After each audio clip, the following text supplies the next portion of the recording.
प्रधानमंत्री मोदी की राजनीति कभी भी लोगों के घर जाने की, यात्रा करने की नहीं रही है। राहुल गांधी की राजनीति डे वन से ही ऐसी है, यात्रा करना, लोगों के घर जाना, दलितों के घर जाना, पीड़ित के घर जाना। देखो, एक बात कही जाती है बीजेपी के बारे में कि ये ब्राह्मणों और बनियों की पार्टी है। कभी सुना है कि कोई बड़ा दलित नेता निकला हो बीजेपी से?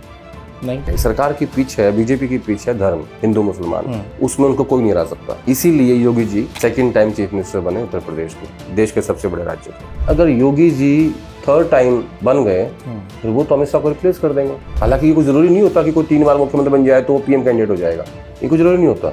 योगी और देवेंद्र फडणवीस के बाद बीजेपी ने कोई स्ट्रॉन्ग सीएम नहीं बनाया है। सारे बैक बेंचर्स हैं जिनकी पर्ची निकलती है। जब धर्म की पिच छोड़ के जाति की पिच पे जा रहे हैं तो फिर ऐसे में तो योगी जी को नुकसान हो सकता है।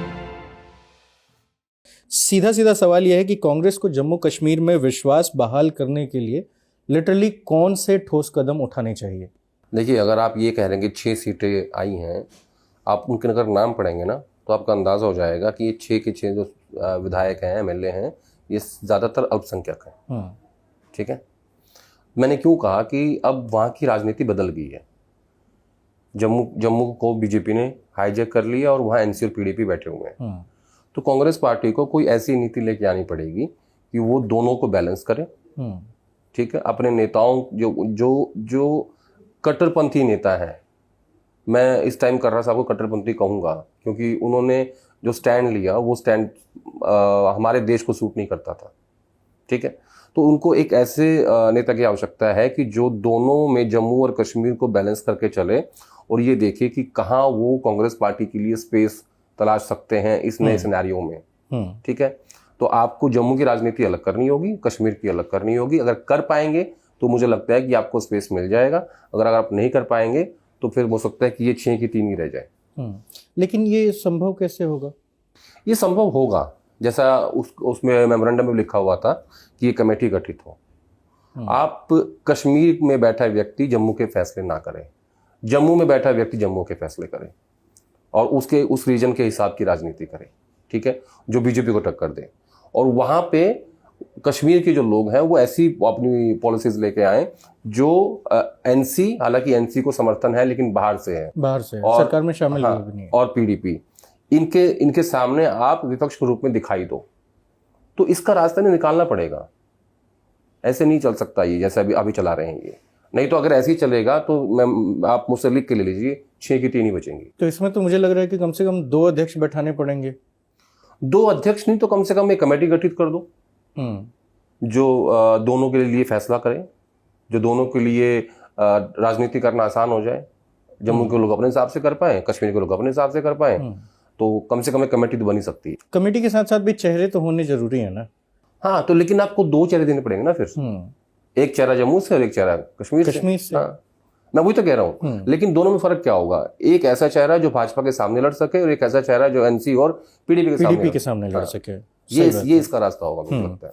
ठीक है, अच्छा, इसी के साथ एक और सवाल है आदेश, मैं पूछना चाह रहा हूँ कि राहुल गांधी ने पहलगाम हमले के पीड़ित परिवारों से मुलाकात की, जिसमें कानपुर के शुभम द्विवेदी भी हैं और करनाल में विनय नरवाल की पत्नी, जिनकी अभी चर्चा हम लोग कर रहे थे, हिमांशी की। इसके विपरीत अगर देखा जाए तो बीजेपी का कोई बड़ा नेता और खासकर प्रधानमंत्री नरेंद्र मोदी ने भी उन लोगों से मिलने की कोशिश नहीं की, ना ही कम से कम बुला के मिले। अब राहुल गांधी के इस कदम को कांग्रेस को जन केंद्रित पार्टी के रूप में पुनः जागृत करने की जो राजनीति अपनाई जा रही है, या फिर इसको इस तरीके से भी देखा जाए कि भारत जोड़ो यात्रा के दृष्टिकोण की तारीफ की जा सकती है, जिसमें उन्होंने भारत को बहुत करीब से देखा और जुड़ाव महसूस किया। मेरा ये समझना है कि क्या कांग्रेस या फिर राहुल गांधी इस एक मोमेंट का फायदा उठाने की कोशिश कर रहे हैं अपनी राजनीति को संभालने के लिए? नहीं, आप दोनों प्रधानमंत्री मोदी की और राहुल गांधी की पॉलिटिक्स को डिकोड करो। प्रधानमंत्री मोदी की राजनीति कभी भी लोगों के घर जाने की, यात्रा करने की नहीं रही है। राहुल गांधी की राजनीति डे वन से ही ऐसी है, यात्रा करना, लोगों के घर जाना, दलितों के घर जाना, पीड़ित के घर जाना। मैं 2007 से कांग्रेस पार्टी कवर कर रहा हूँ। भट्टा परसोल की यात्रा हो, किसान कानूनों की बात हो, और अब अभी जो जाति जनगणना की बात चल रही है, का सेंसस की बात हो रही है, जहाँ जहाँ मैंने देखा है हाथरस की बात हो, जहाँ जहाँ किसी पे कोई हमला होता है, जहाँ जिसको सामाजिक न्याय नहीं मिलता है, वहाँ राहुल गांधी जाते हैं। ऐसे उदाहरण है बहुत सारे। अभी पिछले दिनों महाराष्ट्र में एक दलित लड़के की हत्या हो गई थी, उसके घर गए थे, हाथरस गए थे, जाने से रोक दिया था, पुलिस ने उठा के फेंक दिया था, नीचे गिर गए थे। तो राहुल गांधी की जो पॉलिटिक्स है, उनकी जो जर्नी है, वो स्टार्टिंग से ही ऐसी है। वो ऐसा नहीं है कि भाई अभी अगर कानपुर गए शुभम द्विवेदी के घर पे या हिमांशी घर पे गए, ये कोई ऐसा नहीं है कि जो उन्होंने आज ही शुरू किया है। और प्रधानमंत्री की जो राजनीति है वो डिफरेंट है। उनकी पॉलिटिक्स कभी ऐसी नहीं रही कि वो किसी के घर जाते हों या किसी शहीद के घर गए हों या उन्होंने कोई यात्रा निकाल ली हो। पैदल यात्रा की बात कर रहा हूँ, हो सकता है कोई बस में यात्रा निकाल ली हो या गाड़ी में निकाल ली हो। जैसी यात्रा ये थी कि भाई कन्याकुमारी से कश्मीर तक मैं पैदल जाऊंगा, 3500 किलोमीटर बैठता है। तो हर किसी व्यक्ति की अपनी एक तरीका होता है पॉलिटिक्स करने का, तो ये दोनों का तरीका अलग अलग है। राहुल गांधी को लगता है कि जब मैं लोगों से मिलूंगा तो मैं ज़्यादा सीखूंगा। लोग जो बताते हैं वो फीडबैक डिफरेंट होता है। अब आप देखो कि जो भारत जोड़ो यात्रा से पहले की छवि थी राहुल गांधी की, वो क्या थी, और उसके बाद की जो छवि, कितना डिफरेंस है। देश की जनता ने उन्हें एक्सेप्ट कर लिया ना। एक्सेप्ट इन द सेंस, मैं ये नहीं कह रहा हूँ कि वो पीएम बन गए हैं, लेकिन यात्रा के बाद लोगों को लगा कि नहीं, राहुल गांधी जो है एक सीरियस पॉलिटिशियन है। जो पहले जो वो कहते हैं, वो खुद ही कहते हैं कि बीजेपी ने और कॉर्पोरेट हाउसेस ने मेरे खिलाफ जो ये चलाया था, बहुत पैसा खर्च किया और मुझे मेरी एक इमेज क्रिएट करने की कोशिश की कि उसको उनको पप्पू कहते थे। तो आज मैंने ये वर्ड नहीं सुना, 2 साल हो गए, और उन्होंने अपनी यात्रा से उसको धो दिया। तो परसेप्शन, राजनीति इज ऑल अबाउट परसेप्शन। एक चीज और इसमें फिर मैं बोलना चाहता हूँ कि भले 2 साल से आपने नहीं सुना होगा, लेकिन आप पुराने पत्रकार हैं, तमाम तरह की चीज। इतना भी पुराना नहीं है। अरे कोई बात नहीं, वरिष्ठ कहला तो रहे हैं ना, तो वरिष्ठ हो गए तो मतलब पुराने ही हुए। हम लोग तो अभी युवा हैं। शेखर गुप्ता का एक वीडियो देखा मैंने, कास्ट सेंसस पे उन्होंने बात की, कई बार एक वर्ड उन्होंने नाम लिया, पप्पू पप्पू कहा राहुल गांधी को। क्या सुना आपने? नहीं, मैंने सुना नहीं, मैंने चर्चा सुनी उसकी। क्या चर्चा थी उसके बारे में जरा बताइए। सुना कि शेखर गुप्ता बहुत आहत हैं कि कास्ट सेंसस क्यों सरकार ने क्यों मान लिया। देखो, एक बात कही जाती है बीजेपी के बारे में कि ये ब्राह्मणों और बनियों की पार्टी है, कही जाती है। कभी सुना है कि कोई बड़ा दलित नेता निकला हो बीजेपी से? नहीं। ठीक है, अब जब सरकार ने कास्ट सेंसस कहा कि हम ये करवा रहे हैं, तो उससे अपर कास्ट बहुत आहत हुआ, और वो सब लोग आहत हुए जो कास्ट सेंसस जब राहुल गांधी बोलते थे तो उसको अपोज करते थे।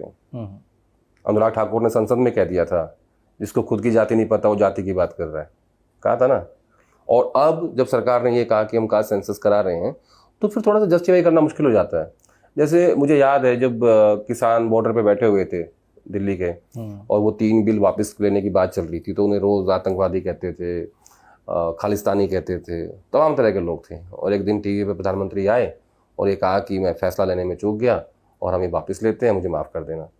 तो जो वो जो पूरा जो इकोसिस्टम था, वो जो उनको रोज उनका बहिष्कार करता था, या उनको आतंकवादी कहता था, या उनको खालिस्तानी कहता था, या देश विरोधी कहता था, तो फिर एकदम से वो उनको चेंज करना पड़ा।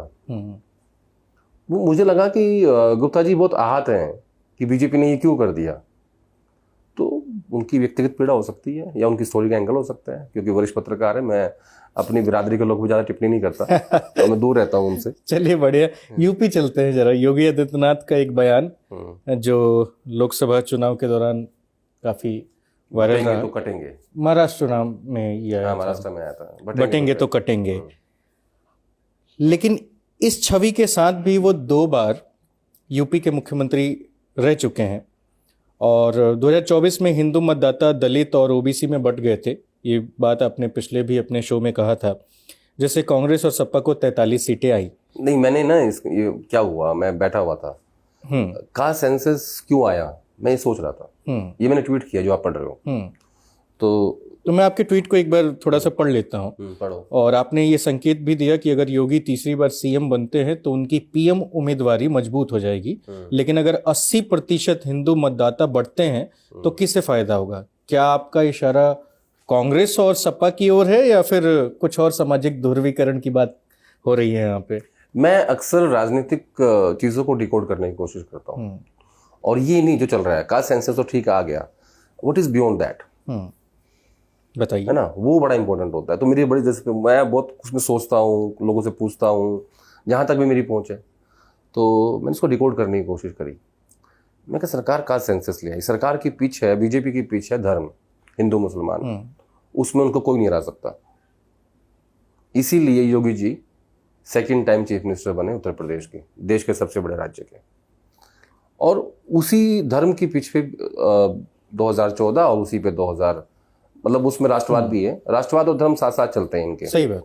उसी में 2019, उसी में 2022, अब 27 आ रहा है। तो मैं ये सोच रहा था कि जो डिफेक्टो सक्सेसर हैं मोदी जी के, वो तो अमित शाह हैं। देखो ये सब झगड़ा है मोदी जी के बाद का, यानी अब वो 29 है, वो 34 है, मुझे नहीं पता। जब तक जनता मोदी जी को वोट दे रही है तब तक वो है, भाई इनकी ब्रांड वैल्यू है ना, तभी तो वोट मिल रहा है। सही बात। तो ये झगड़ा है उसके बाद का। तो डिफेक्टो सक्सेसर कौन है? अमित शाह।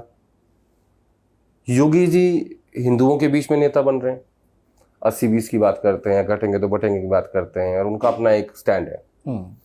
और वो जो भगवा पहनते हैं वो उसको फिर रिप्रेजेंट भी करते हैं। और तीसरा एक व्यक्ति और उभर के आ रहा है, वो है देवेंद्र फडणवीस। देवेंद्र फडणवीस सेकंड लार्जेस्ट राज्य के फाइनेंशियल कैपिटल महाराष्ट्र, और सेकंड टाइम मुख्यमंत्री वो भी हैं। उनकी भी एज सेम है जितनी योगी जी की है, वही एज अखिलेश की है, वही अखिलेश यादव की, और वही एज राहुल गांधी की है। तो मैंने सोचा, मैं कहा यार अगर योगी जी थर्ड टाइम बन गए फिर वो तो अमित शाह को रिप्लेस कर देंगे। हालांकि ये कोई जरूरी नहीं होता कि कोई 3 बार मुख्यमंत्री बन जाए तो पीएम कैंडिडेट हो जाएगा, ये कोई जरूरी नहीं होता। ये क्या होता है, आपकी पोजीशनिंग होती है। जब 2007 में प्रधानमंत्री मोदी ने वो गुजरात समिट शुरू किया, और जहां पूरे देश के कॉर्पोरेट हाउसेस उतरे और फॉरेन इन्वेस्टमेंट की बात हुई, तो वहां से उनकी इमेज बिल्डिंग शुरू हुई, और वो होते होते उसमें 7 साल लगे। ऐसी कोई इमेज बिल्डिंग योगी जी की नहीं हो रही है अभी तक, और ना ही अमित शाह जी की हो रही है, और ना ही देवेंद्र फडणवीस की हो रही है। तो इसके पीछे मतलब आपकी सोच फिर कैसे बता रहा हूँ जस्टिफाई करेगी? वही उसी पे आ रहा हूँ।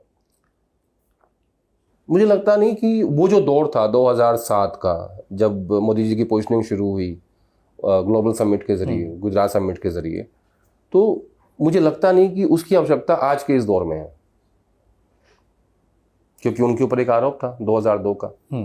ऐसा कोई आरोप तो योगी पे है नहीं, ना ही देवेंद्र फडणवीस पे, ना ही अमित शाह पे।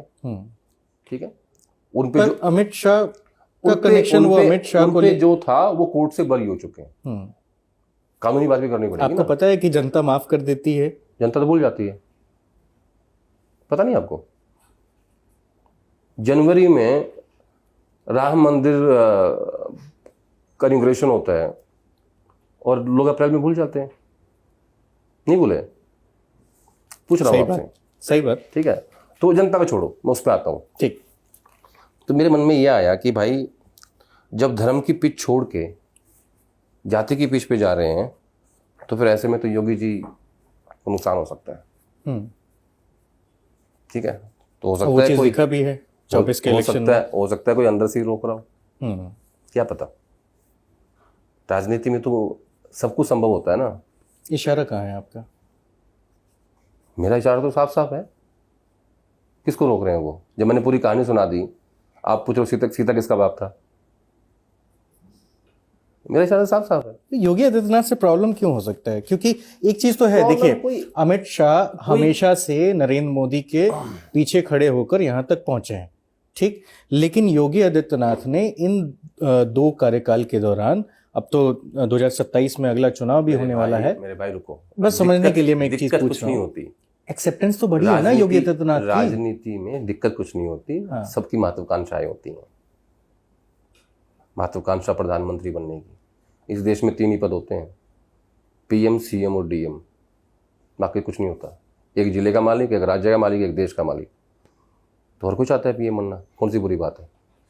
महत्वाकांक्षा कोई बुरी बात थोड़ी है। अगर योगी जी की है और अगर अमित शाह की है और फडणवीस की, कोई बुरी बात नहीं है। लेकिन मैं ऐसा मानता हूं कि आदमी पीएम बनता भाग्य से, कुंडली से। तो आजकल बीजेपी में सीएम भी भाग्य से ही बन रहे हैं। नहीं, वो तो बैक बेंचर्स बन रहे हैं।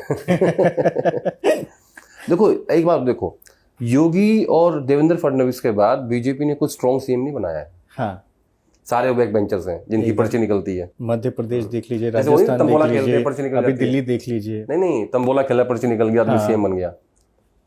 बजलाल शर्मा पीछे बैठ के सो रहे थे, बोले तू ही बनाया, उठ जा। तो कुंडली चल रही थी ना भाई। सही बात। तो मेरा इशारा साफ साफ है, मैंने कुछ छुपा के नहीं बोला है। चलिए, बेहतर।